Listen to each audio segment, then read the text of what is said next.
My name is Apple B. Gargabite. Today is the third session. Ngayon is itutuloy lang namin ang simulan namin nung nakaraan. So, ay nung last month. So, ngayon is magbabasa si Angeline Melchor. Magbasa ka na.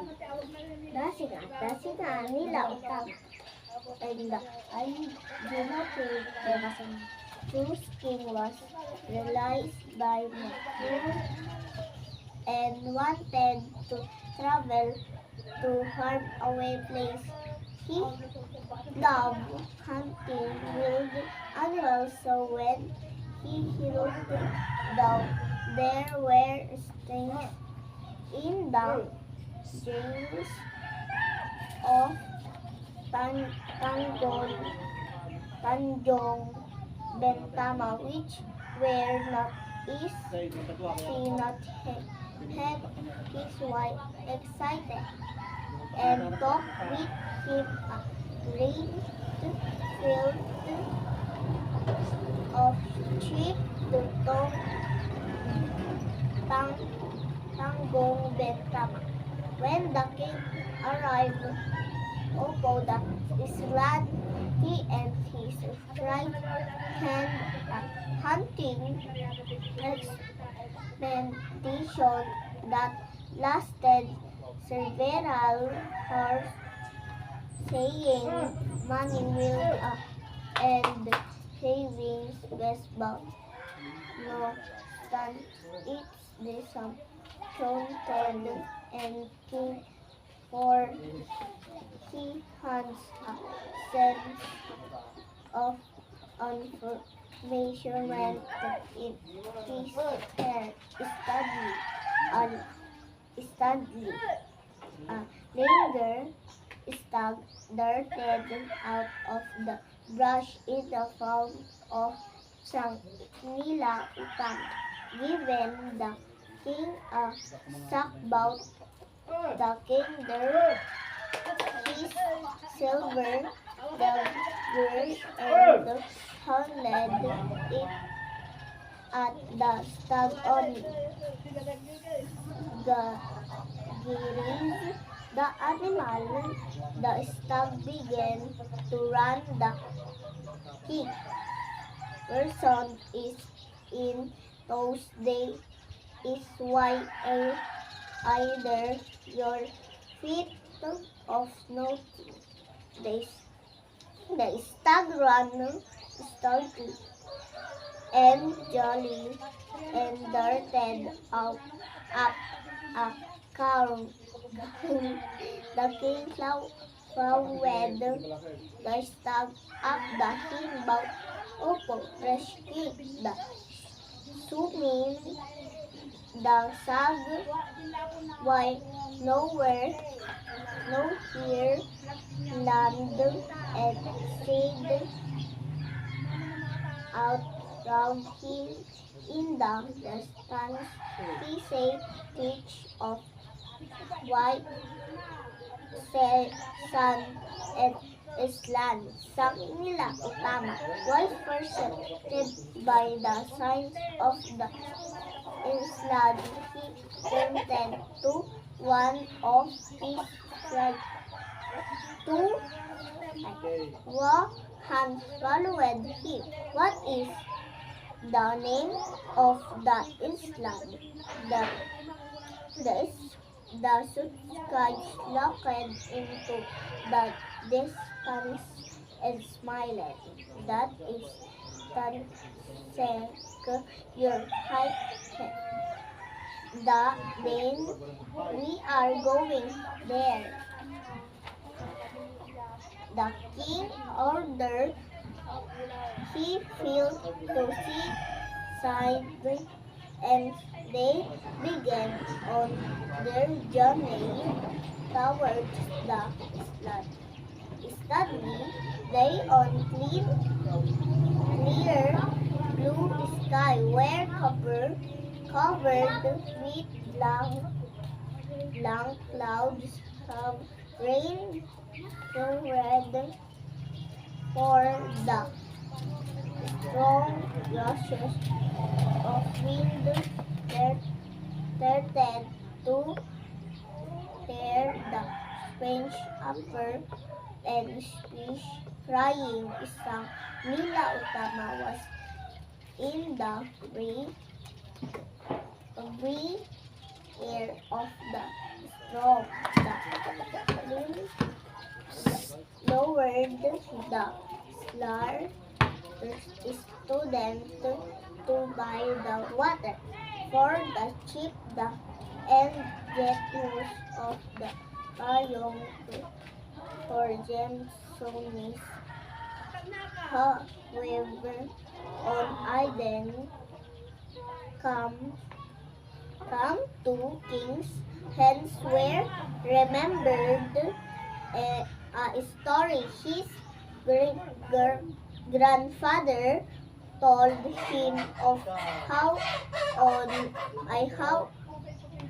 one of his ancestors became the king and his crown, while the only things which belonged to his ancestor his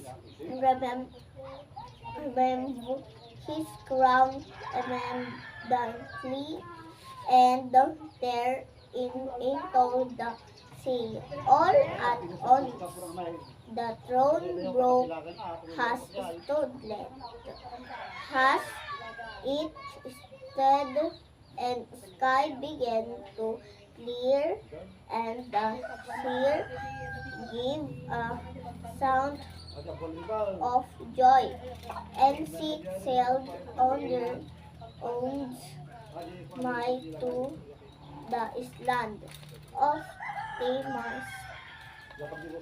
When the king stopped upon the island, a creature sprouted out of nowhere, and the king and his men were struck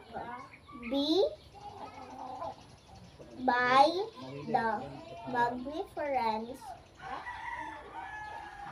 construed its wide flanger and movement with grace, and a black hands covered in a furry rain, a white neck, and a red body. When the king there his bow and around the best shines black at him white golden eyes and lets out a different row beautiful leaping into the jungle. What sort of animal? Why that the king has was all the stopping for. I have seen animals in portion of from the farm West Persia. It is a singer about a wonder how it goes all the way here. It must be a great place if it's breeds some a beautiful animals. Let us live here on the island of Singapore. So, ngayon is sasagot tayo ng true or false.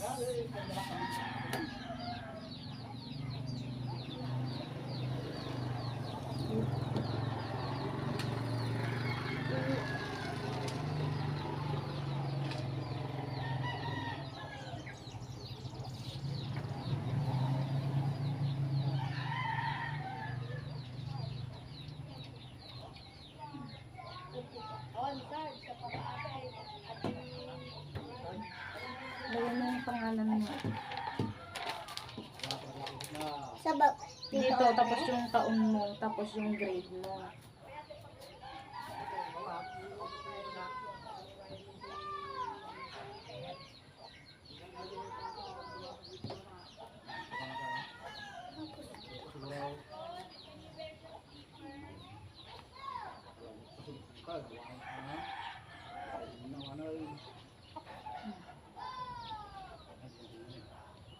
Oh.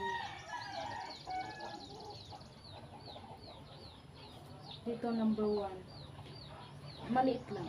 1, 2, 3, 4. Sa likod naman ay mayroon ko. Lagay mo true or false.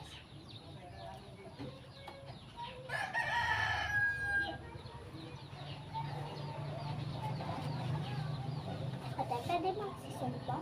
Oh, pwede na. So,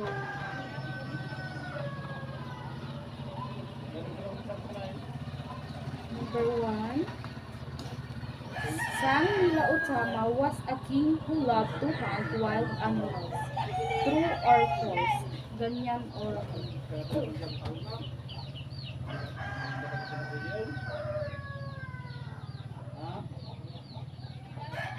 number 2. The king successfully hunted many stags during his expedition.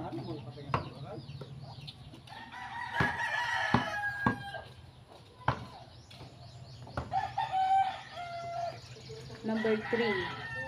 The island that Sang Nila Utama saw from the Nile was named Temasek.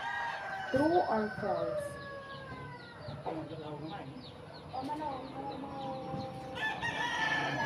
Number 4. The weather was calm and sunny when the king's fleet set sail for the islands. True or false?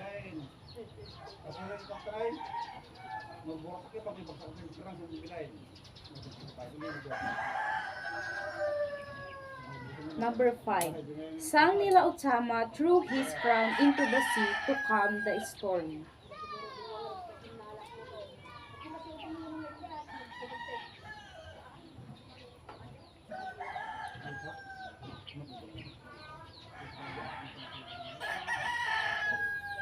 Number 6. Sa likod. Ay, dyan. The creature that king encountered had a blue body and yellow eyes. True or false?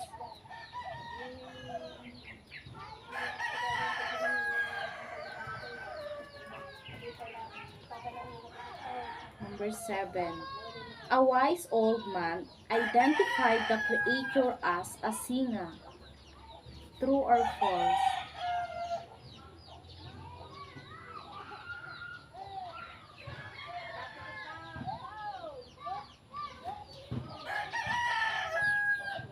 Number 8.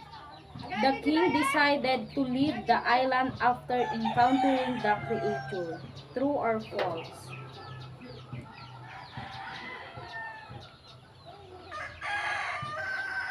Number 9.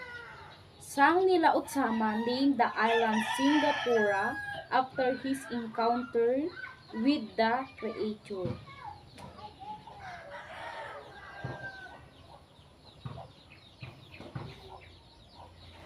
Number 10. The story of the Singa has no connection to Singapore's history. True or false?